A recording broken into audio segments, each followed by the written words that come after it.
राहत लेने आए हुए लोगों के ऊपर गोलीबारी के मामले में इजराइल अब बहुत बुरी तरह से फंसता हुआ नजर आ रहा है। यहां तक कि अमेरिका के भी सुर बदले हुए नजर आ रहे हैं। कमला हैरिस का और लिंडा थॉमस ग्रीनफील्ड का जिस तरह का बयान आया है या फिर फ्रांस का जिस तरह का बयान आया है, वो ये बताता है कि इजराइल लगातार कमजोर पड़ रहा है। इसके साथ साथ जंग से लगातार इजरायली सैनिकों के मारे जाने की खबरें आ रही हैं। अमेरिका कोशिश कर रहा है कि हिजबुल्लाह और इजराइल के बीच में लड़ाई को किसी तरह से रोका जाए, तो उधर फ्रांस और जर्मनी से ऐसी बातें आई हैं जिसकी उम्मीद अभी तक नहीं की जा रही थी। कैरो में एक बार फिर से सीज फायर की कोशिशें शुरू हो गई हैं, लेकिन मैं बताऊंगा कि ये कोशिशें क्यों नहीं कामयाब होने वाली, आगे ये जंग किस तरफ जाएगी और बेंजामिन नेतन्याहू का अंजाम क्या होने वाला है। ये सारी डिटेल्स लेकर मैं आपके बीच में हाजिर हूं। देखते रहिए पूरा वीडियो।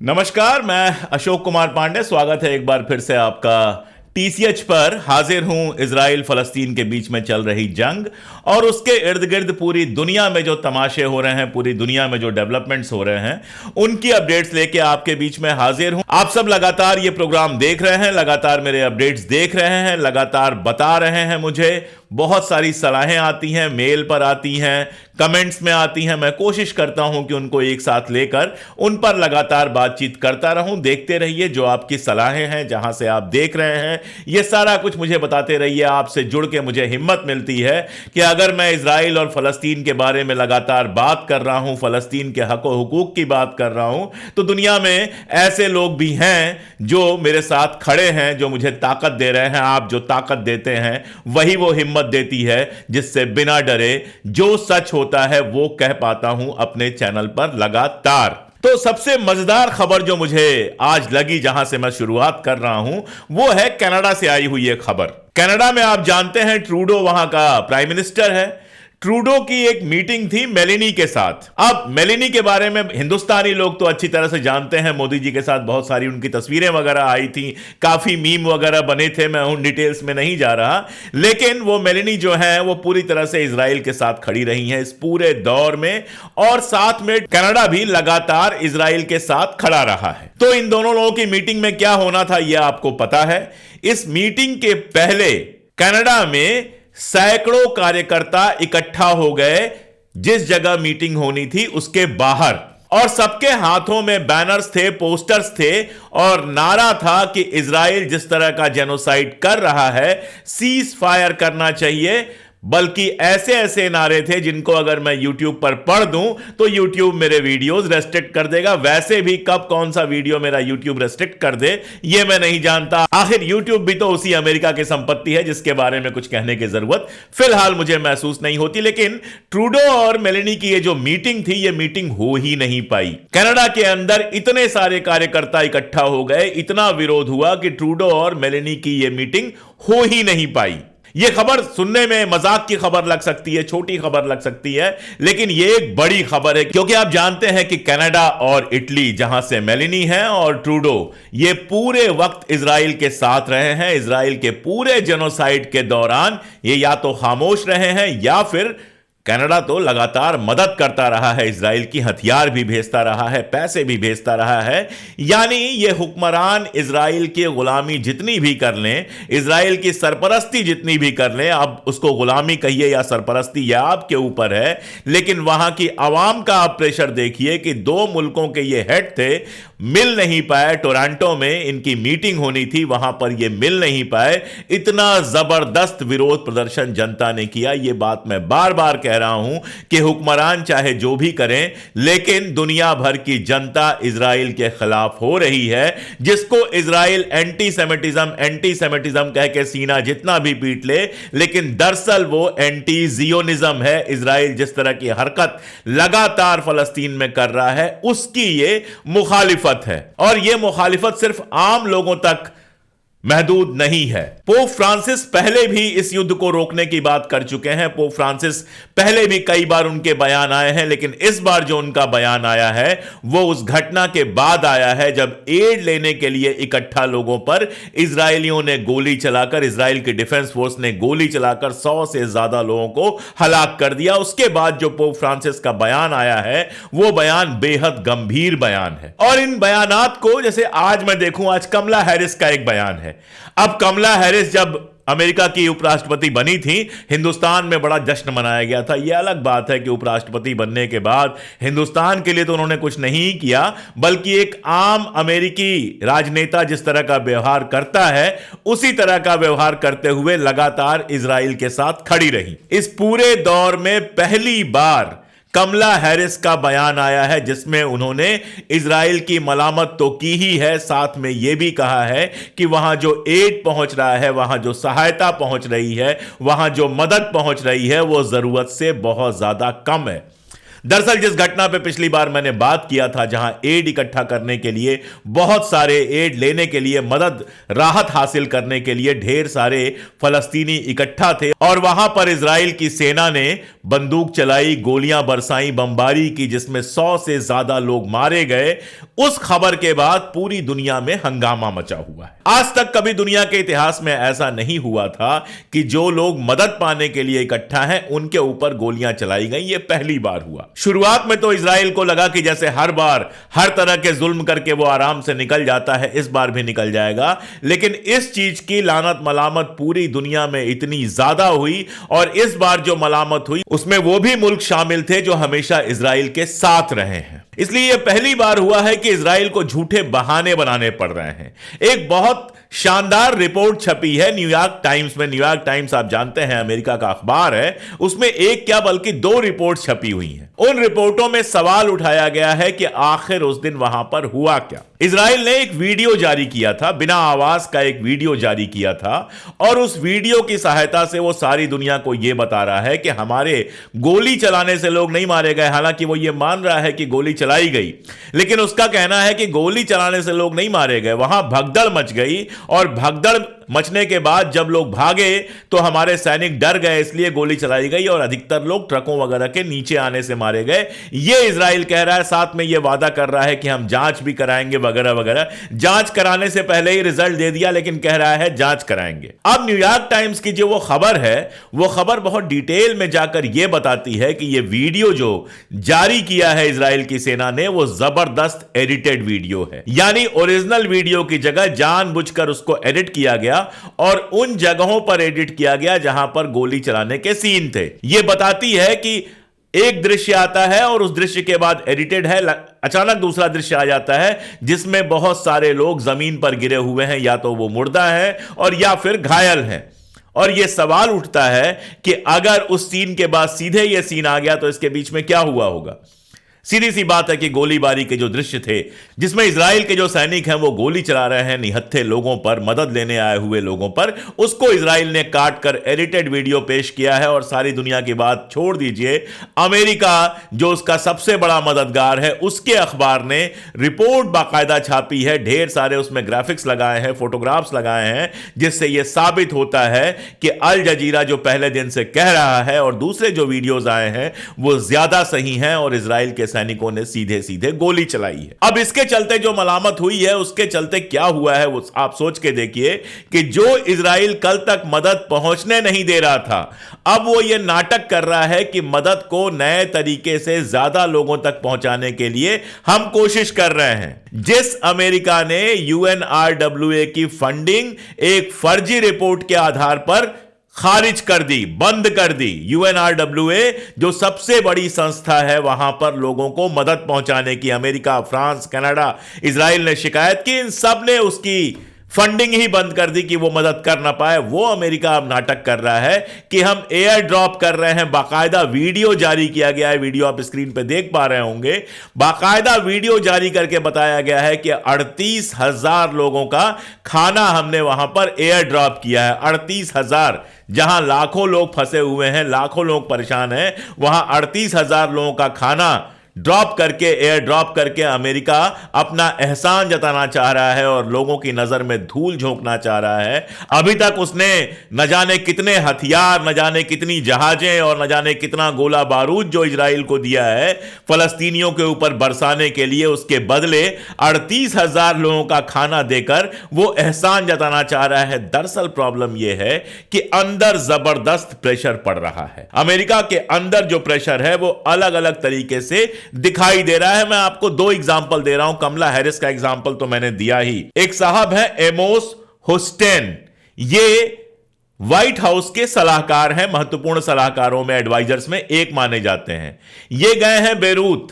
और बेरूत क्यों गए हैं? कि वहां की सरकार से बात करके, हिजबुल्लाह से बात करके, हिजबुल्लाह और इजराइल के बीच में जो जंग जैसे हालात बन रहे हैं उनको रोकने के लिए इनको भेजा गया है बेरूत। और इससे भी बड़ी अपडेट आप सुन लीजिए। आपको याद होगा लिंडा थॉमस ग्रीनफील्ड के बारे में। यह फोटोग्राफ देख के आपके समझ में आ गया होगा, यह वही लिंडा थॉमस ग्रीनफील्ड हैं जिन्होंने जब सीज फायर का प्रस्ताव यूएन के अंदर आया था तो हाथ उठा के उसको रुकवा दिया था।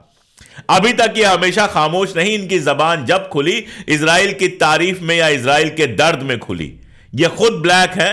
ब्लैक्स ने जिस तरह का दर्द झेला है, साउथ अफ्रीका जिस तरह से आईसीजे में खड़ा हुआ है, बताता है कि दुनिया भर की जो ब्लैक अवाम है वो पूरी तरह से इजराइल के खिलाफ है। लेकिन ये चूंकि पावर में है, पावर आने के बाद अपने लोगों का भी दर्द भूल जाता है, तो इन्होंने कभी फलस्तीनियों के लिए एक लफ्ज नहीं बोला। लेकिन आज इनका एक बयान दुनिया भर के अखबारों में छपा हुआ है जिसमें यह कह रही हैं कि फलस्तीनियों के साथ बुरा हो रहा है और फलस्तीनियों को जिस तरह से राहत पहुंचनी चाहिए वो राहत नहीं पहुंच पा रही है। ये तीन चीजों को अगर आप एक साथ लेकर देखें, कमला हैरिस का बयान, एमॉस होचस्टीन का बेरूत जाना और लिंडा थॉमस ग्रीनफील्ड जो यूएन में एम्बेसडर हैं अमेरिका की, उनका ये बयान, अगर इन तीनों को जोड़ के देखें तो आपको समझ में आएगा कि अमेरिका के अंदर जिस तरह का प्रेशर पड़ रहा है और दुनिया भर में जिस तरह का प्रेशर पड़ रहा है, उसके असर में अमेरिका चाहते न चाहते हुए भी इजराइल के बारे में कुछ बातें ऐसी कह रहा है जो सच है। कह पा रहा है यह कि जो गोलीबारी हुई वो गलत हुई। उस बारे में ढेर सारे बयान में आपको पहले भी दिखा चुका हूं। और सिर्फ इतना ही नहीं हो रहा है, कुछ और बड़ी मजेदार चीजें हुई हैं। इजराइल के अंदर कुछ डेवलपमेंट्स हुए हैं। गैंट्स के बारे में मैं काफी बात कर चुका हूं, जो इजराइल में माना जाता है कि बेंजामिन नेतन्याहू के सबसे बड़े प्रतिद्वंदी हैं। गैंट जो है वो वहां की जो वॉर कैबिनेट बनी है उसके भी मेंबर हैं। अब गैंट्स आए हुए हैं अमेरिका में ब्लिंकन से मिल रहे हैं, कमला हैरिस से मिल रहे हैं और भी इंपॉर्टेंट लोगों से मिल रहे हैं। आप कहेंगे इसमें कौन सी बड़ी बात है? बड़ी बात यह है कि गैंट जो अमेरिका आए हुए हैं बेंजामिन नेतन्याहू की इच्छा के खिलाफ आए हुए हैं। इजराइल के अखबार छाप रहे हैं कि यह अनऑथोराइज्ड जर्नी है, यानी बेंजामिन नेतन्याहू ने इसके लिए परमिशन नहीं दी है। अब इसके पीछे का खेल यह है कि लंबे समय से मैं आपको बता चुका हूं, कई बार मैंने अपडेट किया है कि गैंट्स को अमेरिका वहां का प्राइम मिनिस्टर बनाना चाहता है बेंजामिन नेतन्याहू को हटा के। बेंजामिन नेतन्याहू को हटाने के लिए हर तरफ से लगातार प्रेशर पड़ रहा है। वहां के एक एक्स डिफेंस मिनिस्टर हैं, रक्षा मंत्री रहे हैं, लिबरमैन। अब लिबरमैन का जो बयान है उस बयान को आप सुन लीजिए और पढ़ भी लीजिए। वो कह रहे हैं कि नेतन्याहू गवर्नमेंट रीच्ड इट्स डेस्माइस, अपनी मौत तक पहुंच चुकी है नेतन्याहू की सरकार, यानी कि नेतन्याहू की सरकार जाने वाली है। ये कौन कह रहा है? ये वहीं के एक्स डिफेंस मिनिस्टर लिबरमैन कह रहे हैं, जो दूसरी पार्टी के, जो सेंट्रिस्ट मानी जाती है, उतनी कट्टर पार्टी नहीं मानी जाती है। एहुद बराक वहां के प्राइम मिनिस्टर रहे हैं, पहले भी मैंने उनके बयान दिखाए हैं, ये बयान भी देख लीजिए। वो लगातार आग उगल रहे हैं बेंजामिन नेतन्याहू के खिलाफ। एक और बड़ी घटना हुई है। मैंने आपको बताया था कि वहां जो आईडीएफ के चीफ हैं, इजरायली डिफेंस फोर्स के चीफ हैं, उन्होंने कहा था कि अभी तक जो छूट मिली हुई थी उन यहूदियों को, जो जिनको हैडिम कहते हैं, जो कट्टर यहूदी हैं, जो जियोनिज्म का समर्थन नहीं करते हैं, धार्मिक लोग हैं, उनको छूट मिली हुई थी कि वो लोग सेना में भर्ती ना हो। अब ये छूट वापस ली जाएगी और उनको भी सेना में भर्ती किया जाएगा। ये बयान वहां के आईडीएफ के चीफ का था, जो मैं पहले आपको दिखा चुका हूं। अब ये वीडियो आया है जो ये दिखा रहा है कि हरदिम जो लोग हैं, जो कट्टर यहूदी लोग हैं, जो जियोनिज्म को यानी फलस्तीनियों को लगातार तबाह बर्बाद कर देने की जो राजनीति है, उस राजनीति के खिलाफ हैं, वो सड़कों पर आकर इस बात का विरोध कर रहे हैं कि हम तुम्हारी सेना में भर्ती होकर फलस्तीनियों के ऊपर कहर ढाने में मदद नहीं करेंगे। इसके साथ वो वीडियोस आप कई बार देख ही चुके हैं जिसमें अगवा किए हुए जो लोग हैं वो लगातार इस बात की डिमांड कर रहे हैं कि बेंजामिन नेतन्याहू को हटाया जाए। अभी हाल में वहां पर इलेक्शन हुए थे, म्युनिसिपल इलेक्शन हुए थे, उसके जिस तरह के रिजल्ट आए उससे भी बहुत क्लियर है कि बेंजामिन नेतन्याहू की जो पॉपुलैरिटी है वो वहां रसातल में बिल्कुल नीचे जाती चली जा रही है। यानी लगातार एक तो प्रेशर है इजराइल के अंदर से, इजराइल के राजनेता, इजराइल के लोग, ऐसा नहीं है कि सारे के सारे बड़े शानदार लोग हैं, सब फलस्तीनियों के दमन में कैसे न कैसे शामिल रहे हैं, लेकिन अभी की पॉलिटिक्स ऐसी है कि सारे बेंजामिन नेतन्याहू को किसी भी हाल में हटाना चाहते हैं। और यही वजह है कि बेंजामिन नेतन्याहू कैसे भी चाहता है कि सीज फायर टलता रहे। अभी दोबारा खबर आई कि कैरो में सारे लोग पहुंच चुके हैं, कैरो में दोबारा एक कोशिश शुरू हो रही है सीज फायर की। कमला हैरिस ने भी उसमें 6 वीक्स वाला प्रपोजल जोड़ा है कि 6 हफ्ते के लिए कम से कम हो। ये 6 हफ्ते वही है जो बेंजामिन नेतन्याहू चाहता है। मैं आपको बता चुका हूं कि हमास 6 हफ्ते पर राजी नहीं है, उसका कहना यह है कि फुल टाइम होना चाहिए। लेकिन कैरो में ये जो मीटिंग हो रही है, इस बार इजराइल ने अपने लोग नहीं भेजे हैं, क्योंकि इजराइल कह रहा है कि कौन कौन से हमारे बंधक हैं उनके पास, हमास के पास, उसकी लिस्ट चाहिए। हमास ऐसी लिस्ट देने को तैयार नहीं है, क्योंकि वो बहुत अच्छी तरह से जानता है कि इस तरह की लिस्ट का इजराइल कैसे इस्तेमाल करेगा। तो ऐसे में इजराइल अपने लोगों को कैरो नहीं भेज रहा है। सीधा सा मामला है कि बेंजामिन नेतन्याहू कैसे भी बहाना लगातार बना रहा है कि किसी तरह से सीज फायर ना हो, यह टलता जाए। जब तक जंग चलेगी बेंजामिन नेतन्याहू की कुर्सी सुरक्षित रहेगी, जिस दिन जंग खत्म हो गई बेंजामिन नेतन्याहू की कुर्सी चली जाएगी। दूसरा यह कि लगातार सैनिक मारे जा रहे हैं, लगातार आईडीएफ के सैनिक मारे जा रहे हैं। मैं आपको बता चुका हूं कि इजराइल जो है वो हमेशा अपने मारे गए सैनिकों की संख्या कम करके बताता है, लेकिन इधर उधर से रोज खबरें आ रही हैं कि वहां पे इजराइल के सैनिक मारे जा रहे हैं। अभी खबर है कि 3 और इजराइल के सैनिक कल मारे गए हैं। अब 3 अगर यह खबर है तो एक्चुअली कितने मारे गए होंगे ये आप जानते हैं। उधर मैंने आपको बताया कि अमेरिका ने अपना व्हाइट हाउस का एक एडवाइजर भेजा है, बेरूत लेबनान भेजा हुआ है, ताकि हिजबुल्लाह को रोका जा सके। कारण क्या है? क्योंकि हिजबुल्लाह तो हमला कर ही रहा है, हिजबुल्लाह के लोग भी मारे जा रहे हैं और इजराइल में भी लोग लगातार मारे जा रहे हैं, लेकिन हमास ने भी उधर से हमला करना शुरू कर दिया है। यह मैं पहले आपको बता चुका हूं। तो एक तरफ तो जंग जिस तरह से आगे बढ़ रही है, इजराइल उसमें लगातार जीतता हुआ कहीं दिखाई नहीं दे रहा है। जो दिखाई दे रहा है वो ये कि जो लोग मदद इकट्ठा करने आ रहे हैं उनको मार दे रहा है, किसी के घर पे बम गिरा दे रहा है तो वहां के आम शहरी मारे जा रहे हैं। तो ये सारी तबाही बर्बादी तो वो कर रहा है, लेकिन जो सीधी जंग चल रही है उसमें कहीं जीतता हुआ दिखाई नहीं दे रहा है। दूसरा जो इंटरनेशनल पॉलिटिक्स है उसमें इसका असर बहुत साफ साफ दिखाई दे रहा है। मैंने आपको बताया कि ब्रिटेन और अमेरिका दोनों जगह चुनाव होने हैं। अमेरिका का तो मैं बहुत बार बता चुका हूं, ब्रिटेन का एक एग्जांपल देके आपको बताता हूं। ब्रिटेन में एक पॉलिटिशियन है जॉर्ज गैलोवे। जॉर्ज गैलोवे को इजराइल के खिलाफ लगातार बोलने के लिए जाना जाता है। जॉर्ज गैलोवे एक ऐसे पॉलिटिशियन हैं जो लगातार फलस्तीन के पक्ष में बोलते रहे हैं, फलस्तीन के पक्ष में अपनी आवाज लगातार बुलंद करते रहे हैं। अब वो जॉर्ज गैलोवे सीनेट से बाहर थे, पिछला चुनाव वो हार गए थे। इस बार वहां एक सीट पर चुनाव हुआ। लेबर पार्टी के पास पहले से वो सीट थी। लेबर पार्टी जो है उसको ट्रेडिशनली मुसलमानों का, अरबों का, एशियाइयों का वोट मिलता रहा है, क्योंकि उनके हक व हुकूक की बात करती रही है। अब इस बार जो ट्रेमर नेता है लेबर पार्टी का, उसके नेतृत्व में लेबर पार्टी ने अपना सुर बदला हुआ है और पूरी तरह से इजराइल के साथ खड़ी है। इसलिए यह सीट बड़ी इंपॉर्टेंट हो गई थी, क्योंकि गैलोवे जो है वो फलस्तीन के मुद्दे पर ही इस सीट पर चुनाव लड़ रहे थे। और फाइनली हुआ यह कि लेबर पार्टी यह सीट हार गई और गैलोवे फलस्तीन के पक्ष में चुनाव जीत गए। यानी वहां की जनता ने उनको इसलिए वोट दिया क्योंकि वो फलस्तीन के फेवर में थे, और जीतने के बाद भी उन्होंने जो बयान दिया वो फलस्तीन के फेवर में बयान दिया। मैं आपको यह सिर्फ इसलिए बता रहा हूं कि लेबर जैसी पार्टी जिसको ट्रेडिशनली वोट मिलते रहे हैं, मुसलमानों के, अरबों के, एशियाइयों के, उसका जिस तरह से प्रो इजराइल उसने अप्रोच लिया, पैसे मिल गए होंगे लेकिन जनता का सपोर्ट उसके हाथ से निकल रहा है।